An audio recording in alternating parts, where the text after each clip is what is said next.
இன்று நாம் எழுத்துகளின் பிறப்பு பற்றி பார்ப்போமா? பிறப்பு என்றால் என்ன? உயிரின் முயற்சியால் உடலின் உள்ளிருந்து எழும் காற்றானது தலை, மூக்கு, கழுத்து, மார்பு ஆகிய இடங்களுள் ஒன்றில் பொருந்தி இதழ், நாக்கு, பல், மேல்வாய் ஆகிய உறுப்புகளின் முயற்சியினால் வேறு வேறு ஒலிகளாக தோன்றுகின்றன. இவ்வாறு எழுத்துகளின் பிறப்பினை இடப்பிறப்பு, முயற்சி பிறப்பு என 2 வகையாக பிரிப்பர். எழுத்துகளின் இடப்பிறப்புகளை அறிந்து கொள்வோமா?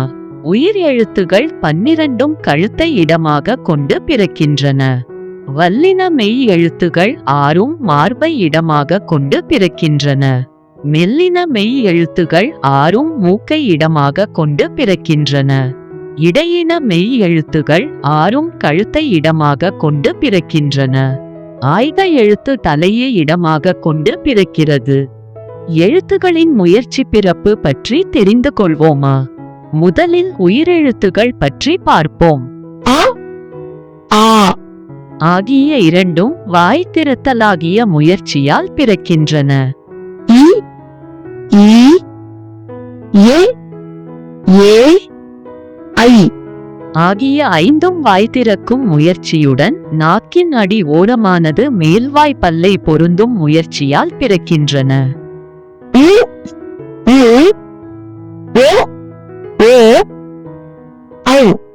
ஆகிய 5ம் வாய் திறக்கும் முயற்சியுடன் இதழ்களை குவிப்பதால் பிறக்கின்றன. அடுத்ததாக மெய் எழுத்துகள் பார்ப்போம். இக், இங் ஆகிய இருமைகளும் நாவின் முதற்பகுதி, அன்னத்தின் அடிப்பகுதியை பொருந்துவதால் பிறக்கின்றன. இச், இஞ் ஆகிய இருமைகளும் நாவின் இடைப்பகுதி, நடு அன்னத்தின் இடைப்பகுதியை பொருந்துவதால் பிறக்கின்றன. இத், இன் ஆகிய இருமைகளும் நாவின் நுனி, அன்னத்தின் நுனியை பொருந்துவதால் பிறக்கின்றன.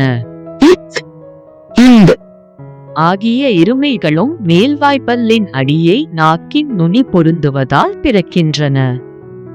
இக், இம் ஆகிய இருமைகளும் மேல் இதழும் கீழ் இதழும் பொருந்துவதால் பிறக்கின்றன. இது நாக்கின் அடிப்பகுதி, மேல்வாயின் அடிப்பகுதியை பொருந்துவதால் பிறக்கிறது. ஆகிய இருமைகளும் மேல்வாயை நாக்கின் நுனி வருடுவதால் பிறக்கின்றன. இது மேல்வாய் பல்லின் அடியை நாக்கின் ஓரங்கள் தடித்து நெருங்குவதால் பிறக்கிறது. இது மேல்வாயை நாக்கின் ஓரங்கள் தடித்து தடவுதலால் பிறக்கிறது. இது மேல்வாய் பல்லை கீழ் உதட பொருந்துவதால் பிறக்கிறது. ஆகிய இருமைகளும் மேல்வாயை நாக்கின் நுனி மிகவும் பொருந்துவதால் பிறக்கின்றன. இப்போது நாம் சார்பெழுத்துகள் பற்றி பார்க்கலாம். ஆய்த எழுத்து வாயை திறந்து ஒலிக்கும் முயற்சியால் பிறக்கிறது. பிற சார்பெழுத்துகள் யாவும் தத்தம் முதலெழுத்துகள் தோன்றும் இடங்களிலேயே அவை பிறப்பதற்கு உரிய முயற்சிகளை கொண்டு தாமும் பிறக்கின்றன.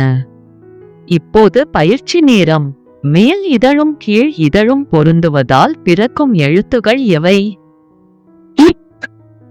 இது போன்ற பாட வீடியோக்களை மேலும் பார்க்க நம்ம ஃப்ரீ ஹேண்ட்ஸ் லேர்னிங் ஹப் சேனல்ல சப்ஸ்கிரைப் பண்ணுங்க. எங்க ஃப்ரீ ஹேண்ட்ஸ் சாஃப்ட்வேர் பை பண்றதுக்கு ஸ்கிரீன்ல தெரியுற இந்த நம்பருக்கு கால் பண்ணுங்க.